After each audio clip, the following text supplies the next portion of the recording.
When a term like God is stretched to include every first principle that anybody has ever thought of, and every fetish, spirit, and superstition, though these are not first principles, the term means nothing. As Hegel insisted, every determination is a negation, or as Aristotle argued, a term not only must mean something, it also must mean not something. After centuries of philosophic discussion, it ought not to be necessary to defend the indispensability of unequivocal language. But such is the chaos in discussions in religion, and such is the antipathy toward taking a particular point of view, that the disastrous results of vague generalities call for emphasis. Let us therefore try to avoid confusion by being explicit.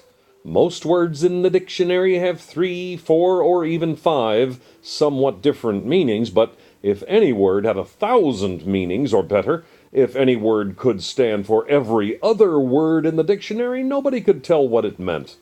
If a word means everything, it means nothing. To have no definite or limited meaning is to have no meaning at all. Christianity. From here on, the discussion will proceed from the viewpoint of Christianity. The term Christianity is far more definite than religion. Christianity has certain doctrines about a personal God, Christ the Redeemer, heaven and hell, that cannot be confused with communism, Mohammedanism, or Spinozism. But definiteness of intellectual content is a virtue, and if it is, why should one stop with just a little? Even the word Christianity is used colloquially in various senses, and one is forced to admit that professing Christians themselves often have inadequate ideas of what Christianity is. Surely the images, medals, beads, and other paraphernalia of Roman Catholicism are not the same religion as iconoclastic Puritanism. Definition of Christianity. It is essential, therefore, page 23, to define Christianity more exactly by a specific doctrinal system. Roman Catholicism is not what is meant. By Christianity we shall mean, to use common names, what is called Calvinism. Or, to be most specific, the definition of Christianity shall be the Articles of the Westminster Confession. With such a definite basis, it will no longer be necessary to spin dizzily in a whirlpool of equivocal disputation.